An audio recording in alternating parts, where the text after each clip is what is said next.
এই পৃথিবীতে যার বাবা নেই সেই জানে এই পৃথিবীটা কত নির্মম আর কত নিকৃষ্ট, আর সে এই পৃথিবীতে কতটা অসহায়। কেননা বাবা থাকতে কখনোই তার ছেলের গতরে একটা আঁচল লাগতে দেয় না, কিন্তু ওই বাবাটাই যখন পৃথিবী থেকে চলে যায় তখন ওই ছেলেটাকে দেখার আর কিছু থাকে না। মাথার উপরের বটগাছটাই চলে যায়, তখন আর মাথার উপর ছায়া থাকে না, তখন ওই সূর্যের কাঠ ফাটা রোদটা তার মাথার উপর এসে পড়ে, তখন সে বিপদে পড়লেও তাকে দেখার মতো কিছু থাকে না। অথচ এই পৃথিবীতে কিছু কুলাঙ্গার ছেলে আছে যারা তার বাবার উপর তার মার উপর হাত তোলে, খারাপ ব্যবহার করে, বাবা মার কথা শোনে না। যে ছেলেটা তার বাবা হারিয়েছে সে ছেলেটার উপরে কত বড় দায়িত্ব এসে পড়ে একবার কল্পনা করে দেখো। যখন বাবা বেঁচে থাকে তখন ছেলেটার কিছুই করতে হয় না, বাবা ইনকাম করে, ছেলেটা ঘুরে ফিরে খায় দায়, মাথায় তেমন কোনো টেনশনও থাকে না।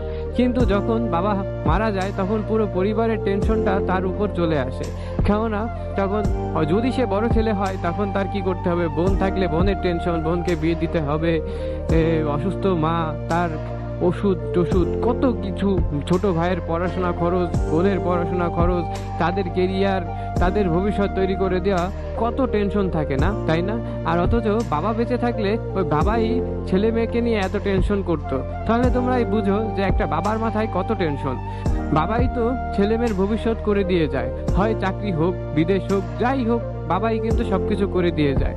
কিন্তু যখন বাবাই থাকে না তখন নিজের সবকিছু করতে হবে, আর নিজের সবকিছু করাটা কতটা কষ্টের হয় একবার কল্পনা করে দেখো। বাবা যখন ছিল তখন তার একটা আর্নিং সোর্স তো অবশ্যই ছিল, সে ভ্যান চালাক, অটো চালাক, রিক্সা চালাক, সে তার পরিবারকে চালাইতো, তার ছেলে মেয়ের খরচ সে দিয়ে তার ছেলে মেয়েকে নিয়ে সে ভালোই ছিল। কিন্তু যখন ওই বাবাটা পরিবার থেকে চলে যাবে তখন ওই ছেলের যেভাবে হোক ভাই টাকা ইনকাম করতেই হবে, সে কামলা দিয়ে হোক, মজুরি দিয়ে হোক, চাকরি করে হোক, বাকরি করে হোক, যেভাবেই হোক পরিবারকে চালাইতে হবে। তখন আর নিজেকে নিয়ে টেনশন করার সময় থাকে না। তখন যদি 10,000 টাকা ইনকাম হয় তখন 8,000 টাকাই বাসায় পাঠিয়ে দিতে হয়, ওই 2,000 টাকা দিয়ে মোটামুটি চলতে হয়। তখন জীবনে আর শখ আহ্লাদ বলতে কিছু থাকে না, শখ আহ্লাদ তখন মাটিতে মিশে যায়। আর যদি বাবা বেঁচে থাকতো তাহলে এই শখ আহ্লাদগুলো আর মাটিতে মিশে যেত না, কেননা বাবাই তার শখ আহ্লাদ সব পূরণ করতো, তাকে টাকা পয়সা হোক, যাই হোক, একটা চাকরি দিয়ে তার সুন্দর একটা ভবিষ্যৎ করে দিত। কিন্তু যখন এই বাবাটাই থাকে না তখন শখ আহ্লাদ আর কিভাবে থাকবে, তখন পরিবারের টেনশন করতে করতে নিজের জীবনটাই শেষ হয়ে যায়, বিয়ের বয়সেও শেষ হয়ে যায়, তখনও বিয়ে করার নিজের পসিবিলিটি হয় না। কেননা সে যে টাকা বেতন পায় তাতে তার নিজের পরিবার চালিয়ে নিজেকে চালাইতে হিমশিম খাইতে হয়। তো অন্যের বাড়ির একটা মেয়েকে এনে সে কিভাবে সুখে রাখবে, অন্য বাড়ির একটা মেয়েকে এনে সে কিভাবে সবকিছু দিবে। আর যদি সে বিয়েও করে তার বউকে, বউ বাচ্চাকে দিতে গিয়ে তখন তার ছোট ভাই মাকে আর দেখতে পারবে না। আর এসব চিন্তা করেই একটা ছেলে বিয়ে করতে চায় না। বিয়ে করতে করতে তখন দেখা যাচ্ছে তার বয়স পার হয়ে যায়, কেননা দেখা যাচ্ছে নিজের একটা বাড়ি করা বা বাড়ি ঘর দোর ঠিক করা, দেন টাকা পয়সা জমানো, তারপরে তো একটা ছেলে বিয়ের জন্য রাজি হবে বা একটা মেয়েকে আনতে পারবে।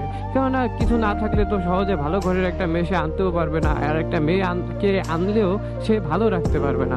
অবভিয়াসলি তার সেই মেয়েকে ভালো রাখতে হলে ভালো ঘর, টাকা পয়সা, অনেক কিছু অর্জন করতে হবে। আর এইগুলো অর্জন করতে গিয়ে একটা ছেলে তার বিয়ের বয়স অতিক্রম করে ফেলে, তারপরেও ফ্যামিলি টেনশনে কখনো বিয়ে করতে চায় না। সো ভাই, এইগুলা বাস্তবতা, তোমার মেনে নিতে হবে। তুমি আজ হোক কাল হোক এইরকম পরিস্থিতিতে একটু হলেও পড়বা। তোমার বাবা বেঁচে থাকলেও তোমার ভবিষ্যৎ তৈরি করতে গেলে তুমি একটু হলেও এই ইফেক্টসগুলো তোমার জীবনে পাবা। সো এই কারণে বলি, বাবা মা যা বলে তাই সবসময়ের জন্য শুনে চলবা। কেননা বাবা না থাকলে পৃথিবীটা অনেক কঠিন হয়ে যায়, অনেক অনেক কষ্টের হয়ে যায়। সো তোমরা তোমার বাবা মাকে সম্মান করো। তোমার বাবা মার জন্য, সবার বাবা মার জন্য দোয়া করি যেন সবার বাবা মা দীর্ঘজীবী হয় অ্যান্ড তারা অনেকদিন বেঁচে থাকে, ছেলে মেয়ের সুন্দর ভবিষ্যৎ তৈরি করে দিতে পারে।